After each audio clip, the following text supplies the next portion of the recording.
Today, I'm bringing you more than 10 of the best Dynasty Football trade targets, but with a twist.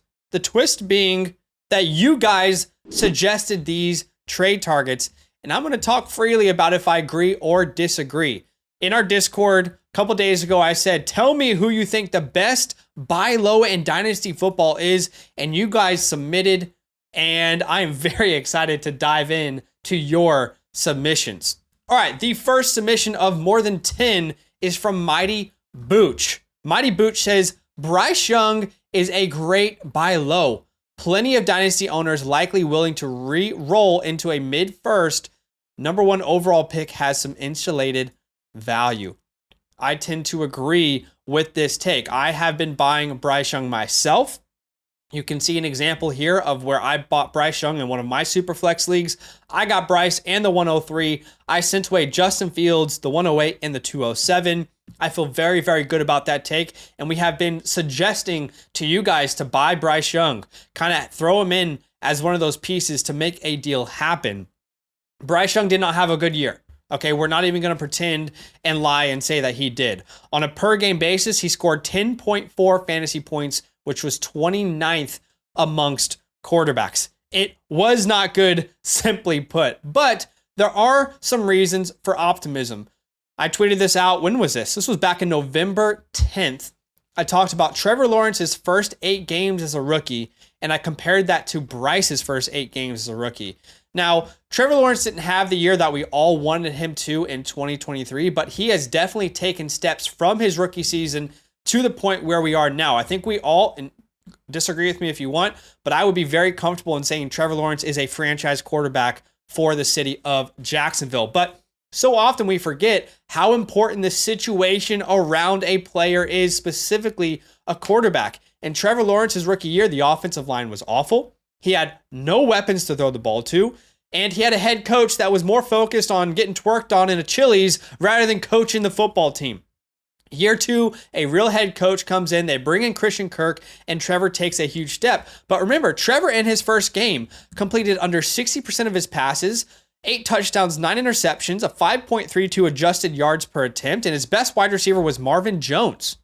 Bryce's first 8 games, almost 64% of his passes completed, more touchdowns than interceptions, a better adjusted yards per attempt, and not a very good wide receiver room. Adam Thielen was his best wide receiver, as we all know. Daniel Jeremiah actually took note of this November 15th. This is what we've all been feeling in the Dynasty community, at least over here on this channel. He says, watching Bryce Young and the Panthers offense, and a couple things stood out. Pass protection is poor. That is true. If you watch any Panthers game, you will note that there is very little time for Bryce Young to operate. He needs a better offensive line. Biggest thing that I'd like to point out is the separation of his wide receivers. Bryce Young, his wide receiver room was one of the bottom 5 rooms in average separation cushion amongst NFL wide receiver cores. Nobody was getting open. They drafted a project in Jonathan Mingo, who is not a good route runner. Adam Thielen at the age of 33 was trying his absolute best, but there's just no one on that team that could separate. We're about to step into free agency. We'll see what they do there. We're about to step into the NFL draft. They have picked 33 overall in a deep wide receiver class. Personally, I am in on the sense that we should be buying Bryce Young. And obviously this is specifically in Superflex leagues. But let's look at Flock Fantasy's Trade Finder. Here are real trades. This is a database that we have on our website. These are real trades that have happened in sleeper leagues. We have access to their UI, if you will. And let's look through some of these deals. This deal, for example, the first one that pops up, you see someone sent Jalen Hurts away in a 2-quarterback PPR start 9. They got Bryce Young, Devonta Smith, and 2 first-round picks. I know Jalen Hurts is an elite weapon, but if you're rebuilding or you're looking to retool, I think that is a fantastic trade for you to go out and pursue. We've got some other deals that are not so good. You can see someone sitting Bryce Young in a second for A-Rich in a 1-quarterback league. You'd rather just keep Anthony Richardson in that scenario. But you can see here in a 1-quarterback league, someone gets Bryce Young, they send away Tank Bigsby in 2/3. I mean, what are we even talking about there? Take Bryce Young in that deal. You can see another deal. Someone gets Bryce Young, Chris Olave, and a 24 first for Justin Herbert.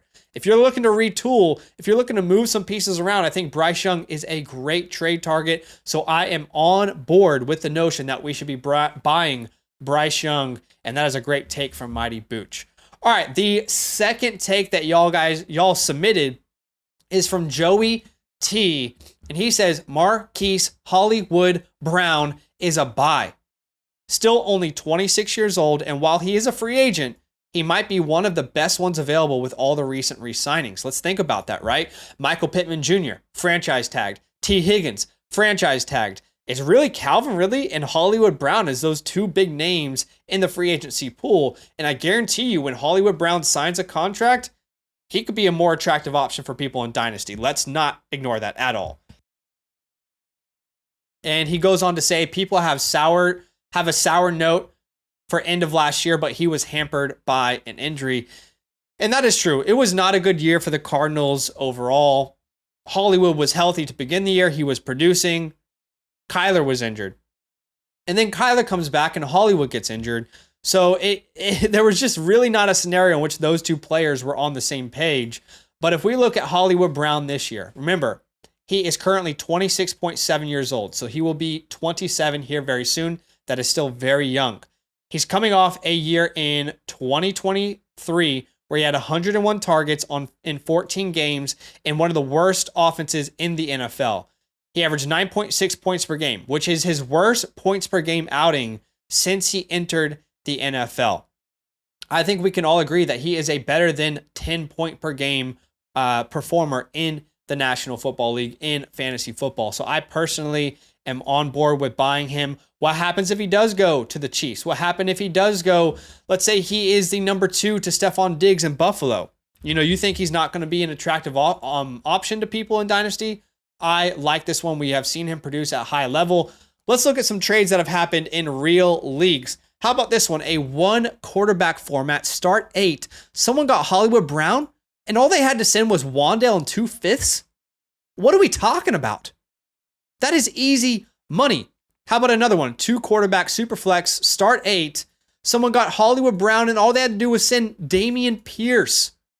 What are we talking about? Easy money. Now, I don't agree with some of these, but a lot of these I do like. How about getting a Hollywood Brown for Amari Cooper? Amari Cooper, older player. So obviously we can get the younger player in that deal that we believe is going to still produce. This trade happened today. Superflex League, start 11. Someone got Hollywood Brown and sit a 3rd and a 4th. What are we talking about? A 2 quarterback league. Someone got Hollywood Brown for 2/3. Don't tell me these deals aren't possible. These deals have happened.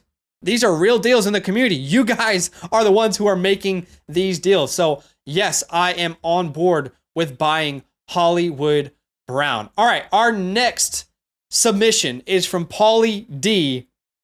And Paulie D says Zach should like this one, but one of the best buy lows in Dynasty is still DJ Moore. Say it with your chest. DJ Moore remains a buy. I know I'm going to like this one.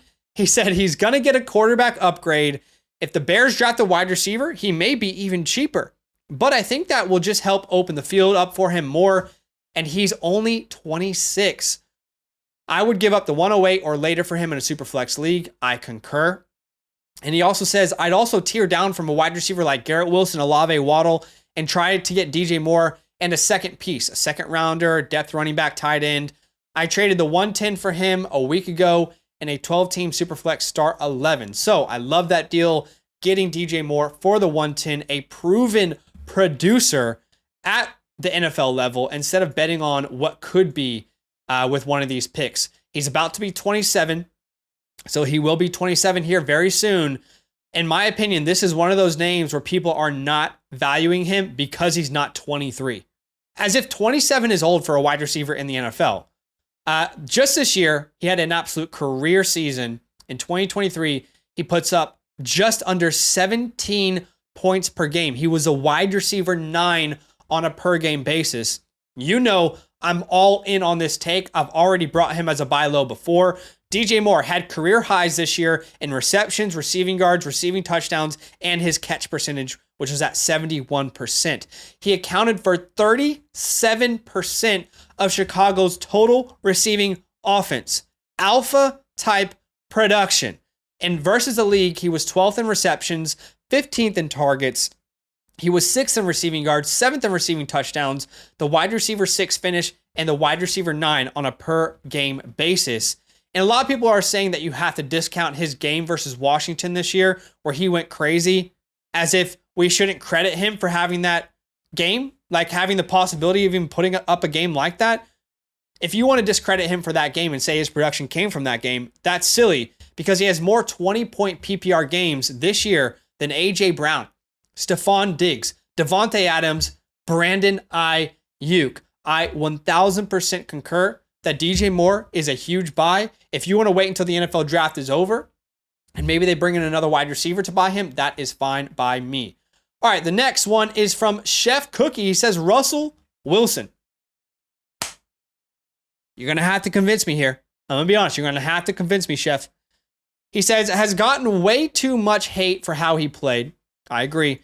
He says, will now land a starting job with a quarterback-needy team, which a majority of them have a solid receiving core. Atlanta, Las Vegas, Steelers, to name a few.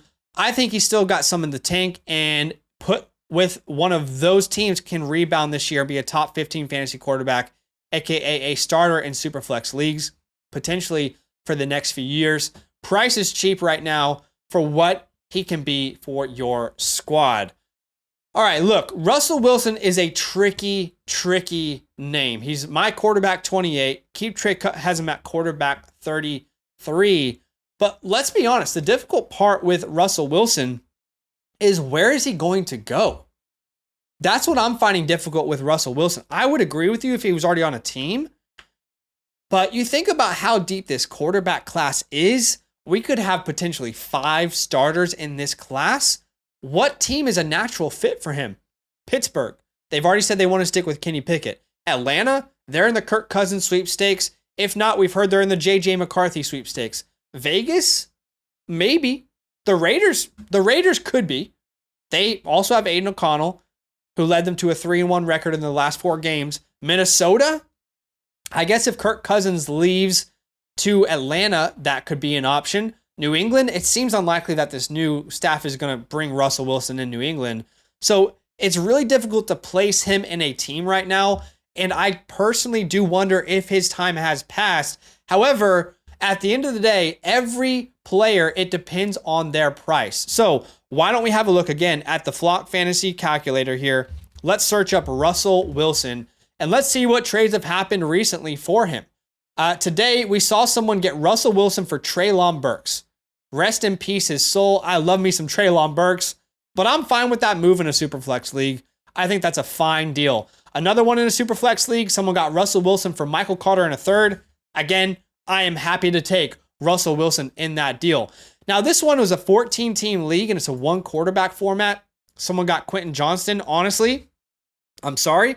I know he had a terrible first year, but I'd rather roll the dice on Quentin Johnston there in a 1-quarterback format. Here's another Superflex league. Someone got Russell Wilson for 2/3. 2/3 feels a little pricey. I mean, if I can do it for 1/3, I'm fine. Here's an example where someone got Russell Wilson for a second. Honestly, in this class, with how deep it is, I'd probably prefer a second.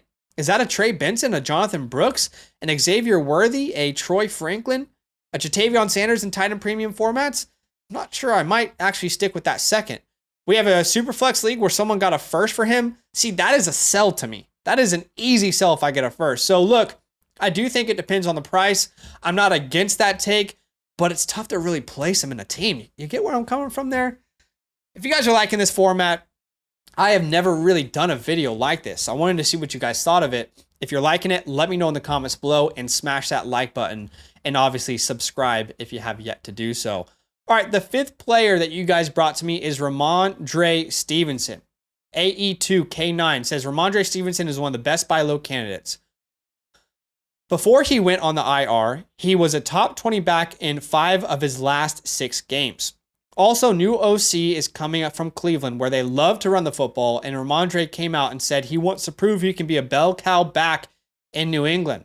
He's also a great pass-catching running back for any rookie quarterback that will come in, and also finished RB 35 last year. And I assume this is a trade that AE2 has made himself. he gets Stevenson, Watson, and a third. He sends away Hyatt, Mitchell, and a second.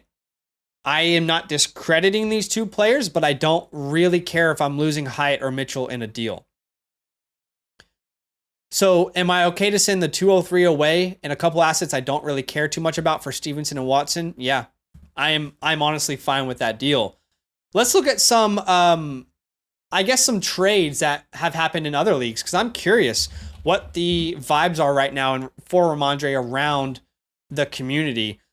Okay, so someone gets Breece Hall and Ramondre Stevenson for a first. I wish we knew where that was, but I like the sound of that deal if it's like the 106 onwards. Someone gets Stevenson and Swift for 2 seconds. It would really depend on where those second round picks are for me. We can see someone sent Ramondre Stevenson away for Javonte Williams. I think I prefer Javonte Williams myself. What about you guys? But here's a deal where I definitely prefer the picks. It's a super flex league. Someone gets Stevenson and Kirk Cousins. They send away 2 firsts. Give me those 2 firsts every day of the week. So again, it just depends on the price. Someone got Keaton Mitchell and Stevenson for a first. Like, the more I'm looking at these trades, the more Ramondre feels like a sell to me, but I like the trade that this person submitted. I gotta say, my concern around Ramondre is I know where his head is at. I don't know where the coaching staff's head is at. It's an entire new coaching staff. So while Ramondre was the guy in New England for the last couple of years, we don't know. There's no reason for this staff to hold any allegiance to Ramondre Stevenson. The Patriots, meanwhile, have a long history of not signing running backs to long-term contracts. Is this new staff different? I don't know. We'll have to wait and find out. However, something that goes against Ramondre Stevenson is there are so many good free agent running backs this year. It's not even funny. Your Saquon Barkleys, your Josh Jacobs, your Tony Pollards, all these guys that would normally get franchise tagged, they're in the open market. And that means guys like Gibson or, these lower name running backs, DeAndre Swift, those guys are going to be very, very affordable. That concerns me a little bit for Ramondre Stevenson. So I can't say I'm in, but I can't say I'm out. It depends on the price, I guess. All right, Jordan Pripp is here, and he says, my buy low is Russell Wilson. So we've got another person advocating for Russell Wilson. You'd love to see it. The next one here is Ladder1824. He says, Chris Godwin is the best buy low in Dynasty Football right now. He says, just turned 28 years old last season, had 130 targets, and is right now listed as wide receiver 35 in Dynasty. We got to take a breath here. He said he had only 2 touchdowns, and with the news Mike Evans just signed, he will be slept on as the number 2 in the offense. Baker is still a risk to sign, but Godwin has always been a target hog no matter who the quarterback, and volume produces in fantasy. I expect touchdowns to go up. He is a player that will contribute for the next 3 years, occupying the middle of the field, and can be acquired for honestly a 2024 204 rookie pick. Why not take some risk out of that pick and get a proven player to help your fantasy team immediately with potential low wide receiver 1 upside? I don't mind the take. I really don't mind the take. I'm trying to wrap my head around if I would rather have the 204 or Chris Godwin. Because again, those early second round picks are just as valuable as a late first this year. Would you have paid a late first last year for Godwin? I don't know. I guess some people were. But if Worthy falls there, if Trey Benson or Jonathan Brooks, Franklin, if Ladd McConkey's there, I don't know if I prefer Chris Godwin over those names. But let's talk about it and let's dive in. I mean, Chris Godwin over the last couple of years, obviously, I'm not going to say a down year this year, but it was disappointing. He was 34th in points per game. We know in 2019, he was a wide receiver 2, 15, 7, 15, and then 34 this year on a per game basis. But my issue with Chris Godwin is less about him as a player and more about his situation. Think about it. Is there room for Chris Godwin to be a consistent flex option for you on a championship contending team? Last year, was his second lowest targets per game since his breakout season in 2019. It really feels like Mike Evans and Baker Mayfield have this mind meld right now. And I struggle to see, and maybe I need to believe without seeing, but I struggle to see Godwin being a consistent option. I mean, think about how little times you had the confidence to start him this year. If Baker Mayfield's back, why would that be different? So I don't know, man. I guess it really does depend on his price. I guess we can check and see what the market is currently looking like with Chris Godwin. I'm open to buying him, but I think I prefer an early second at this point. Let's see. Someone got Chris Godwin in a second for Mike Evans. I like that deal in a super flex format. Someone sent away Chris Godwin or Cooper Kupp in a second for Chris Godwin in a one quarterback format. I'm sorry, but give me Cooper Kupp in a second there.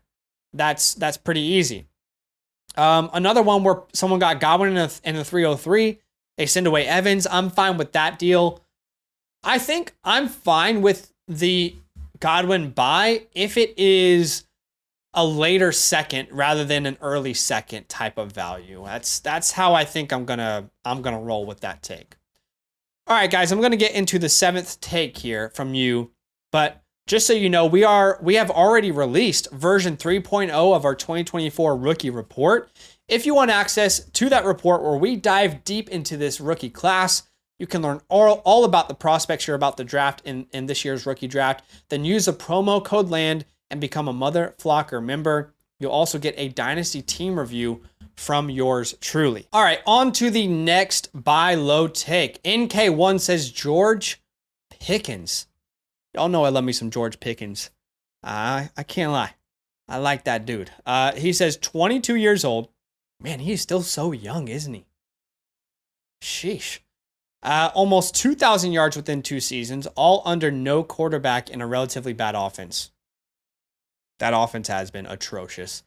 You could trade down from Olave and get Pickens plus, and he pretty much is getting the same production profile and same short-term outlook.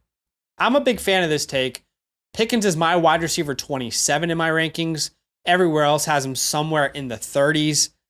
63 receptions, almost 1,200 yards this year, and 5 receiving touchdowns, all while playing with Kenny Pickett, who we know is not good, Mason Rudolph, come on, and Mitchell Trubisky.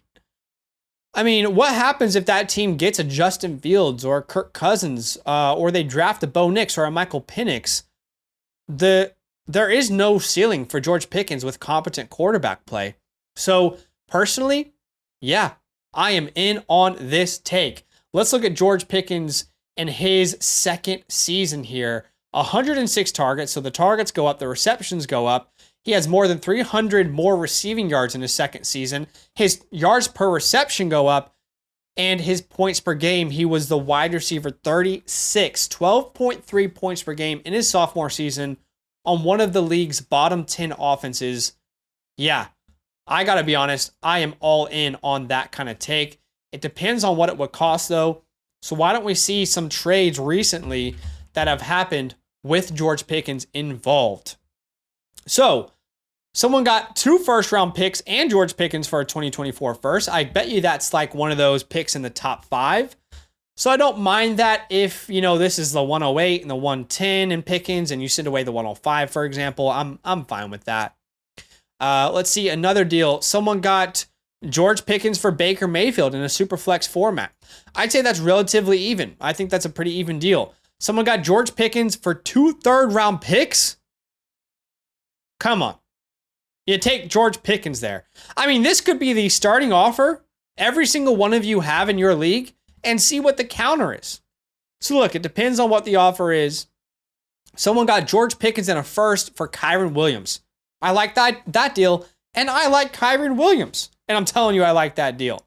So, yes, there are plenty of options out there, depending on what the price is for Pickens in your league. I like that take. All right, we got one here from Chef TPTB. He says, the best buy low right now is Anthony Richardson. You're going to have to convince me that A-Rich is a buy low. I got to be honest with you. I do not consider him a buy low right now. He says he played so long ago and now has the injury tag attached to him. Plus, this current class is quarterback heavy. People already forgot about A-Rich crushing the combine. Buy for second and an old vet quarterback like Carr, Wilson, Geno Smith, and Rodgers. Look, I got to be honest with you, Chef. If we're talking super flex format, I do not think a single one of these offers get approved. The deals that I have seen for A-Rich are multiple first-round pick values. The 105 and a future first. The 104 and a future first. The 104 and the 108. The 103 and the 107. Those are the kind of deals I'm seeing right now in the market. I have not seen anyone get Anthony Richardson for Russell Wilson in a second or Geno Smith in a second. I would be shocked if those deals happen. Happy to be wrong. But I do not consider A-Rich a buy low. I think a lot of people really like Anthony Richardson. And at the moment, we're talking about a guy like, think about it in this perspective. If you're doing a Superflex startup draft, Anthony Richardson is where? The 112? The 201, the 202, he is either a late first or early second round pick in a Superflex startup draft. That you got to be much lower down that list for me to consider you a buy low. Now, what I will recognize is A-Rich, if he stays healthy, will absolutely be a monster for fantasy football. The 2 games that he played where he finished the entire game healthy, he was averaging over 28 points per game in fantasy football. So I can understand in the sense of like, he could be more valuable this time next year, but I'm not sure I could really consider him a buy low. I'm more asking myself this offseason, can I capitalize on his value and pivot? You know, the deals I'm trying to do is, can I get a Jordan Love, a Kyler Murray, a Purdy, a Dak Prescott, and can I get a a first round pick rather, with one of those names? Can I get Brock Purdy in a first next year? Can I get Jordan Love in a first next year?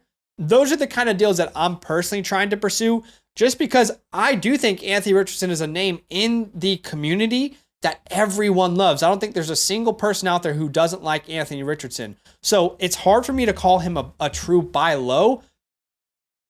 Could be wrong. You guys let me know in the chat if you disagree.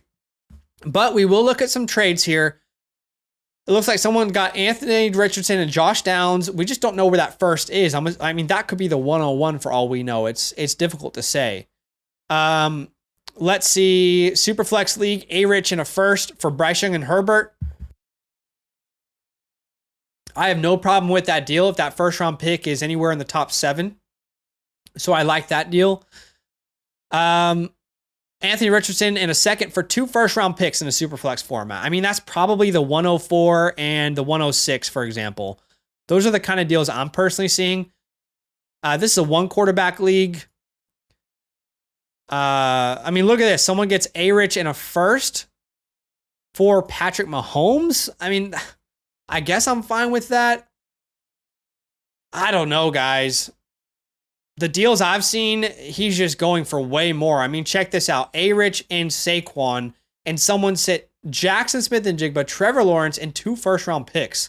I love A-Rich, but give me the JSN side of that deal pretty easily. I mean, this is another deal that we're trying to pursue here on this channel. A-Rich and Ford, I'm going to get Kyler and Kyren Williams. Easy. Give me the Kyren and Kyler part of that deal.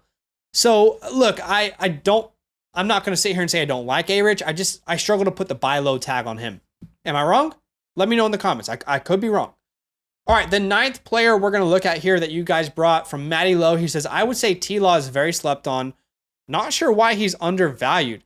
It could be because of the hype of this year's draft. I'm in a Superflex 10-team league, and I got him for Devonta Smith. I've seen other trades on Flock's website that are steals for T-Law too. I think people are giving up on him because he was someone that was highly coveted coming out of the draft. So clearly, Trevor Lawrence comes out of, Clemson, generational tag on him. He hasn't lived up to that hype just yet.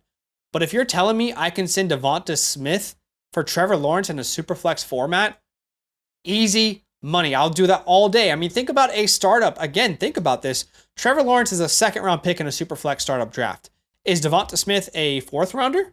Is he a 5th rounder? He's somewhere in there, depending if you're PPR or half PPR. So I kind of agree that Trevor Lawrence is a great buy low. And while he hasn't met expectations, I can't sit here and say that I think that he's played poorly either. But let's look at some deals that have happened for Trevor Lawrence within Sleeper's database in the last 24 hours. So here's an example where someone gets Trevor Lawrence. They send away Kendre Miller, Jake Ferguson, and Deshaun Watson. That's really tough to read because we do not know what Deshaun Watson is going to look like. Here's an example where someone gets Trevor Lawrence in a 2nd. They send a 1st-round pick. If that's a late 1st, I love that deal. But even if that's like the 106, I also am a huge fan of that sort of deal. Someone got Trevor Lawrence for a straight 1st-rounder. If that's super flex, I like it. Someone got Trevor Lawrence and Rashee Rice for Justin Herbert. Love Justin Herbert, but give me Rashee Rice and Trevor Lawrence there. So look, again, it depends on the deal, but I think in quite a few leagues, he is a value. All right, the 10th player that you guys brought is Kyle Pitts from Team Franco. He says Kyle Pitts, the best tight end prospect, and has hit up and downs. But I've seen people value him as a mid-2nd, and I would buy him every time. He just needs a quarterback. People forget he has finished as a top 13 in 2 seasons, and he was healthy. Bottom 3 passing offense. If Kirk Cousins go there, he fed TJ, and he talks about how Fields also loves his tight end. So I would agree that Kyle Pitts is kind of a sleeping giant at this point. If Kirk Cousins goes there, I promise you guys, it will be impossible for you to buy Kyle Pitts. If in 2 weeks from now, Kirk Cousins is an Atlanta Falcon, you will not be able to buy Kyle Pitts for any reasonable price. If Justin Fields goes there, if they draft J.J. McCarthy, whenever they figure out the quarterback spot, it will be way more difficult for you to buy Kyle Pitts, 23-year-old tight end. Let's be patient with him. I'm all in on buying him, assuming the price is, let's say, the 111 to the 204, somewhere in that range. All right, the next buy low, number 11, is from Guru Mitch. He says, buy low on T. Higgins. I bought him for the 206 and the 211 in the 1 quarterback league before he got tagged. After the tag and in Superflex, I think you can get him for even cheaper. People are off him due to the injury-riddled year, plus being a second fiddle to Jamar again. But I believe with a healthy Burrow, T can be a high-end wide receiver too after this season. I think he's going to go somewhere to be an alpha with a slight chance he's not with Burrow, which this makes a lot of sense. Would not be surprised with T's red zone prowess if he and Jamar both finish as top 12 guys. I like the take. Let's not forget that the last time T. Higgins was healthy and played a full season was 2022. And in 2022, he put up over 1,000 yards and 7 touchdowns, averaging 13 points per game. The year before that, 2021, he was the wide receiver 12 on a per game basis. So we know he has it in him. It's just what has gone wrong for the Bengals recently? Everything. Every single thing has gone wrong for the Cincinnati Bengals. So I am fine to buy T. Higgins. If it's going to cost a 2nd-round pick, no brainer. If you need to send the 110, you get T. Higgins in a late 2nd, no brainer. Let's go buy some T. Higgins. And the last one we're going to look at today is from Dodge Steel. He says, Kendre Miller, you are speaking my language. Y'all know I love me some Kendre Miller, my RB19, RB26 in the community, RB29 on Flock Fantasy's community rankings. He says, buy low while you still can. Potentially could take over the backfield with Kamara aging out. I was able to secure Miller for relatively cheap with Shakir in a 3rd. That is so easy. That is the easiest yes I've ever seen. If you can add an asset that you don't really like to a 3rd-round pick to get Kendre Miller, I love it. I don't know if Kendre Miller is going to start this year. We'll have to wait and see what happens with Alvin Kamara. But I do know that he is a sleeping giant. He is younger than some of the backs in the 2024 class. He's younger than Blake Corum. He is younger than Marshawn Lloyd. So do not sleep on Kendre Miller. We saw what he did in college. He was a monster. I like the take. All right, deep breath there. What do you guys think of the video? New format. Haven't really done it yet. I'm sorry I didn't agree with everyone's opinion, but that's what we're here to do. Just have conversations. and do it politely. So let me know what you guys think in the comments below. We'll see you soon. All love. Now that those idiots are done talking, who needs some rankings? Hell yeah, I need some rankings. Then use promo code LAND, L-A-N-D, for 30% off any membership at flockfantasy.com. Oh. It's so easy. Even your grandma could scan that QR code right there.